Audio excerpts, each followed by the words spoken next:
I worked there for a couple of years and we were constantly growing. And I never really recognized that that's the role of the CEO, is to be the expert at the vision. Welcome to Drop and Give Me 20, where you learn keys to entrepreneurial success as Lindsay Germono interviews business owners with military backgrounds on what works and what doesn't. Listen as they focus on the stories, both challenges and wins, that military entrepreneurs have faced in growing their businesses. Welcome to another episode of Drop and Give Me 20. Thank you so much for joining today. I am your host, Lindsay Germono, and I am joined with Jean South of Higher Served. Hi, Jean. Hi, Lindsay. How are you? I'm good. Excited to be chatting. I am all sorts of excited, as you know. I'm very lucky to have met you in person. Some of my guests I never get to meet in person. And Yeah. shared a lot of time together. I wanted to invite you on because you have a really unique background in your profession and also in the military and how that has fit in. So for those that are listening, tell us about yourself. Yeah. So my parents are both Army veterans. So I grew up with a mom who would substitute teach for my gym class and make us march in formation around the soccer field. Also, there were white gloves involved in weekly chores. Oh yeah, it was good. I then married a Marine. So of course, that's always a conversation in my household. And I spent 9 years as an FBI special agent, which was a lot of fun. During that time, I ran a gang task force out in Albuquerque and then worked Russian organized crime out of the Philadelphia area. When I decided that big bureaucracy was no longer for me and beating my head against that wall was starting to make me crazy, I spent 2 years as a consultant with General McChrystal's company, McChrystal Group. So had the amazing experience of learning leadership lessons at the foot of some of our nation's greatest leaders. And I think that experience, one, watching a company grow and watching them grow from the ground up, but also getting to watch leadership and teach leadership in the way that General McChrystal executed it for Joint Special Ops Command is probably one of the biggest growth experiences I ever had. I learned so much. And then I got tired of being a road warrior, right? My friends stopped calling and the phone stopped ringing. And that told me that I was just being written off. And that wasn't cool because I'm definitely a social person.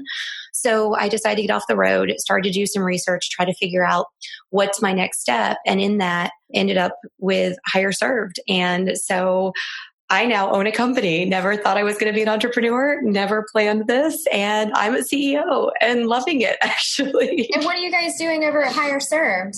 So we connect companies who want to hire veterans, but can't access that talent pool for whatever reason with veterans and military spouses that they're looking to hire. So a lot of that being our target audience right now is a lot of veteran-owned businesses who are growing. And so they no longer can just tap into their network, right? We all can call the guys we served with, the people we worked with, but after a while that runs dry. Or you hire an HR director who maybe isn't in tune with the military network. So we actually act as an outsourced in-house military recruiter. So our clients hire us, we work for them and help them meet their hiring goals with veterans and military spouses. Do you feel like your industry is a crowded space? Yeah, it's definitely got a lot of players. Absolutely. Especially because as you start engaging with people on anything in social media and social media's algorithms start understanding what your interests are, it's going to start populating that in your feeds. So for example, when I'm on LinkedIn and you and I are connected on LinkedIn and I'm seeing and sharing all of your opportunities and your posts, now I'm seeing other companies in my feed. I'm like, I wonder how Jean competes with this. And we talked a little bit about that. Yeah. And we're just kind of diving right in, but I'd love to hear how you compete essentially that are in the same. I mean, obviously you're all doing an amazing, great thing, trying to help our veterans and our military spouses with employment because we have a lot of employment issues. So you're all doing amazing things, but how do you compete in that space? So a couple of spaces. One, we are not competing for the big companies, right? So I'm not going after Comcast. Comcast has a recruiting team and they are not my target. So one, I have a different target than a lot of the groups that are also in this space. Two, we distinguish ourselves in that we really believe you have to look at purpose-driven hiring, not just task fit. So we try to match our candidates not only on their abilities, but also on whether their purpose in life is a match for the organization we're putting them with. If it's not a match, we won't make it. There are organizations who will take a military resume, run it through a skills translator, translate it, and say, okay, you'd be perfect for project management. And the person that they're matching to that job doesn't love project management. They just were there because that's where the military put them. Mm-hmm. And so we believe that that does not equal long-term fulfillment for our service members, and it doesn't equal retention for our clients. And if our clients have to hire us again in a year and a half to fill the same role, yeah, that's not good. That's not good, right? Unless they promoted that person internally. Sure. That's a great conversation, right? But if that person leaves because they're not happy and it's something I should have identified in the beginning, then bad on me for not identifying that. And so that's a distinguishing factor with us, is that we're looking for a long-term relationship, and that's going to start with understanding an individual's why and a company's why and making a match. So as an entrepreneur, as a business owner, what I understood from that is understanding your target, mm-hmm. and then what differentiates you is that purpose-driven hiring. But I know that probably wasn't easy for you to come across. First start. Some of the challenges you'd like to share with others. So guide us, oh wise one. Oh gosh. I think that entrepreneurship, all of it, right? All of it's hard. I don't think any of it is like so easy. Otherwise people would do it. Obviously, having to make a leap without a guaranteed paycheck is terrifying, to say. I think that's an understatement. I think terrifying is a nice word for it. But one of the things I think that I do exceedingly well that I know other entrepreneurs struggle with is, I call it CEOing, right? Is actually working on my business, in my business. So very early on, I recognized that in order to be effective and to serve my clients well, I would have to be 100% dedicated to the job they wanted me to recruit for.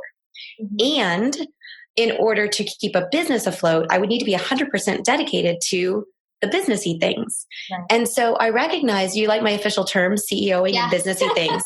I also have made a verb out of the word calendar. So I'm not allowed to calendar. I've hired someone to calendar for me. So I absolutely make up my own words. So the businessy things had to have my attention. The work had to have my attention. That was a bad plan. And so I gathered a team around me who believe in the vision and pour themselves into my business as much as I do. So it's not my business, it's our business. Right. It's our company.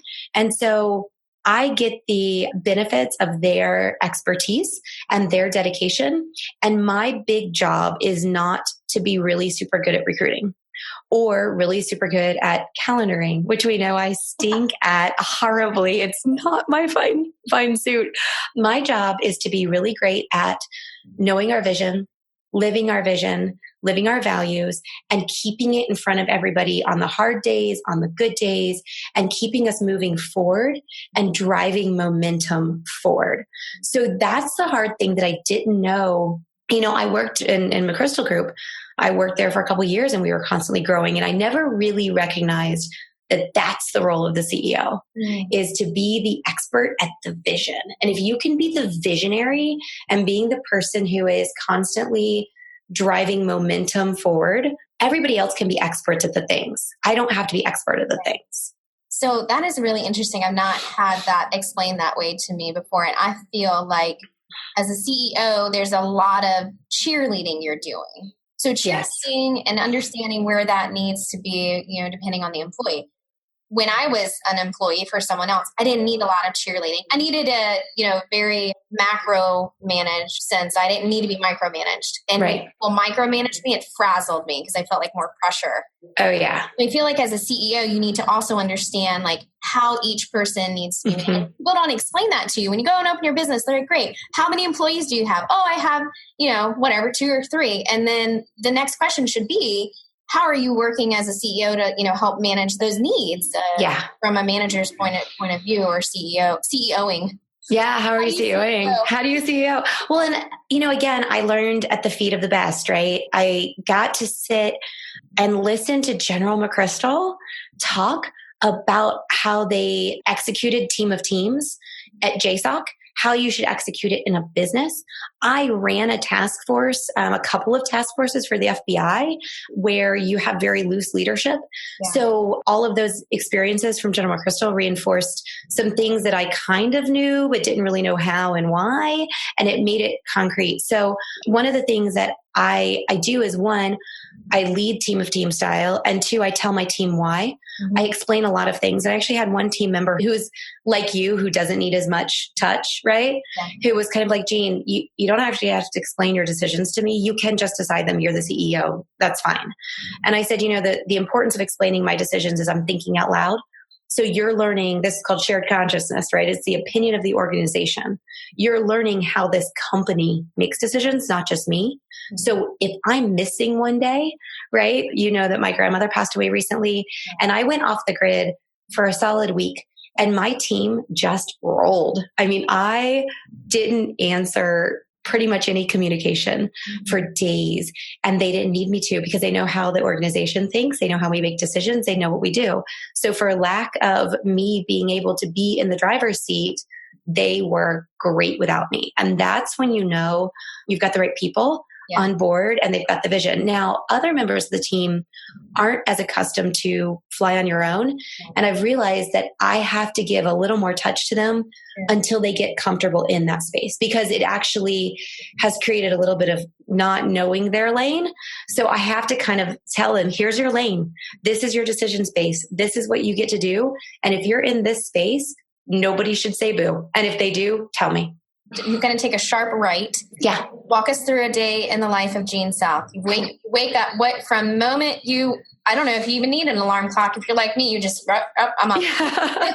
So walk us through that. I love to show people what a day in the life is for a business owner, for an entrepreneur, someone who is, running a show, because it is not what people think. No, it's completely crazy. And Jen, my chief of staff, does a great job of trying to add some order to my world, which is amazing. God bless Jen, but it's kind of chaotic. So I'm usually up. I sleep in late for what I hear a lot of CEOs talk about, right? I am between 6 and 6:30 waking up. I do try to wake up naturally if I can. I do like my sleep, and I'm not a morning person. I'm a horrible human being before 10 a.m. You and I have that in common. Oh my God. Like, don't talk to me before 10. You're not going to like what you hear, and I'm going to apologize for it later. But you can call me at 10 p.m. and I am like all ears. I'm wide awake. I'm a bona fide night owl. Yeah. And I'm, so my great functional hours are actually 10 to 10. I turn into a pumpkin at 10, and I'm a raging, probably a word I'm not allowed to say before 10. Sorry. I just realized we might have to leave. Anyway, basically from 6:30, I get up, I grab my coffee, unload my dishwasher. For some reason, that's a ridiculously zen thing for me in the morning. I have no idea why, but I'm going with it. And then I sit down and I will spend some time journaling, spend some time reading. If I'm going to get writing done, that's the moment I'm going to get the writing done, because that's when I'm the most clear. And that's the only time of day when my preferred method of communication is text versus verbal. So you don't just jump up and dive right into things. No, I actually have done a lot of studying and listening to a lot of entrepreneurs. A lot of people say that, to take that time in the morning to kind of reset, and also not to open your email right away, because then you're on somebody else's schedule. Oh, so I need to try that. Yeah, your email puts you on their priorities, not yours. Oh, interesting. So I don't schedule my time based on other people's priorities. I schedule it based on our business priorities. Mm-hmm. And right now, our business priorities include creation of content and being thought leaders and creating some thought leadership in our space. And so right now, I have to give my best first thing in the morning. When I'm preferring text, I don't like to write. So I need to do it in the time where it's showing up for me. And so it shows up for me in the morning. By 8, I'm shutting down my laptop, feeding my dogs, putting on my gym gear. I hit the gym at 9 on the mornings I possibly can. I find it actually makes me ridiculously confident the rest of the day. I CrossFit, and throwing 100 pounds of anything over my head makes me feel like a freaking superhero. Right. And so I kind of walk into the rest of my day like, whatever, bring it, Yeah. So I find that works because, again, for my team and our business, we tend to get busy from really 2 to 7. So if our busy time is 2 to 7, I don't need to be grinding all day. I need a minute for me, and I never get to the gym in the evenings if I save it, right? So 9 a.m. is my gym time, home, and really at it by 11. So by 11, I'm being what others would see as productive, right? I'm doing the email, I'm doing to-dos, I'm taking meetings, I'm engaging with my team on Slack. Lunch, Jen actually has to schedule lunch for me because I forget lunch and then I'm like frantically forgetting and shoving food, and that's not good. So Jen is pretty faithful about scheduling me a lunch. And then we just rock and roll. I usually take meetings into 5, 6 o'clock at night, dependent on who we're meeting with. Every Friday, I do a Veterati mentorship. So that's my guaranteed. That's at 2 o'clock every Friday. And then by the time my husband gets home, I try to be minimizing phone calls and spending time with him. But spending time with him is generally dinner and then laptop. So I'm sitting with my laptop and doing the small to-dos that don't require my mental energy because it's gone by that time of the day, and he deserves a little of my attention. So I might, look at a new CRM, and are we going to use the CRM? Let me play with its capabilities for the evening. So that might be what my evening would look like, is playing with software, cleaning things up. We have a system where we track our applicants. We get some random people that are completely unqualified. So somebody has to go delete them and make them go away. Those are my evening activities usually, is just kind of the tasky things. I love that, because I think I'm going to try your tip on the, obviously don't open emails and stuff in bed when you're not even, your feet haven't even touched the ground. The nature of our work is a little different. So if there's a fire I need to put out from a client's perspective, that's probably why. But, I'm going to work on that. And then you think about what's really a fire and who's it a fire for, right? So there are some things that are sometimes a fire. And there are certain clients, if I see, there's one particular client, if I see his name come across my screen, it could be 2 a.m, I'm opening that email. But I am picky about who gets that kind of priority service from me and my team. People who are paying me for my time get that. People who are random and asking me for things but aren't paying for things, they don't get immediate responses. They don't get to dictate my schedule. I mean, no entrepreneur is going to argue with that. And at the end of the day, I think people need to hear that as well. Yeah. Stop being people's time sucks. Or if you can't pay somebody, return the favor, be in good faith, be an influencer or a supporter. You and I serve as that for each other a lot. So I do appreciate that. I want to share, you have an interesting story. And as we wrap up, I'd love to leave people with that, memory of you before you go. It was with your time in the FBI. Yeah. So you asked for a fun fact, and this is my favorite fun fact because it's just completely off the wall. So my wedding night, I spent rounding up gang members in New Mexico. I can't think of a more romantic thing to do. I know, right? So, the fun backstory is, we were just doing justice of the peace. We in the military, we all understand that, and so we basically, it was when my calendar worked and his calendar worked and the judge's calendar worked and a couple witnesses were available. So instead of going to Florida for the weekend, which was on our plans, he flew into Albuquerque, and we grabbed the judge and some friends and got that done. But it was also the day of a statewide gang operation that I had helped plan. And basically, if I didn't show up, it would have been poor form. So we went to the courthouse. We did the wedding. I gave him the house keys. He went to my house. I went to the office, put my thigh holster on, changed out of my shirt, put on my raid gear, and off I went. And about 10:30 that night, we were still waiting for debriefs. And I finally was like, guys, it's my wedding night. I'm out of here. And they all just looked at me like I was insane. Well, I don't think anybody's going to argue that, Jean. You are not committed. So, and I love that. I love meeting people who are just as about the grind and the hustle as I am. So you are one of my favorite people. I say every episode is my favorite episode, which they all are great, but I was really excited to get you because you have a really unique background and you're so strong. But I also know people think, oh, you're so independent. You don't need help. You don't need anybody to reach out to. And you have been so sweet to reach out to me, just, text every now and then. And that is really what we need. So I was excited to have you on, and I want to thank you for that. And let's share with people how to connect with you. Absolutely. So super easy. HireServed, HireServed. Some people like to throw an extra D in there. It's just HireServed. And that is .com for our website. at HireServed for Instagram and Twitter and our Facebook. So super pain-free. I managed to get all the handles and I'm very excited about that. Also, I think Sarah is thrilled because she runs my social media. And we would love to connect for businesses who are looking to hire veterans. We aren't a nonprofit, so we do charge for that fee and that service. But we would love to talk to you. For veterans who are trying to find where you're going next, or military spouses, we have a coaching program. So on our website, there's actually a spot that says specifically for vets and spouses, or for military job seekers, I think is how we have it worded. Mm-hmm. Click there and that will take you straight to our coaching program to help you figure this path out. Wow. And I can't thank you enough for that and the work that you're doing. Thank you so much, Jean. And you guys heard it from Jean. Go check her out. She's got an amazing company and she's doing a lot of really great things for us in this community. HireServed.com. Thank you so much, Jean. And I will be in touch with you very soon. Thanks, Lindsay. Thanks for listening to Drop and Give Me 20, brought to you by Germono Advertising Company in Norfolk, Virginia. Please visit our podcast in iTunes, click on subscribe, and leave us a review. Your support goes a long way. When you subscribe and leave reviews, it helps the guests on our show as well. Jump in and let us know what you think. You can also follow all of our guests on the Drop and Give Me 20 Facebook page. We have Instagram and Twitter. Those handles are Give Me 20 Podcast. I'm your host, Lindsay Germono, and I appreciate you listening to the show.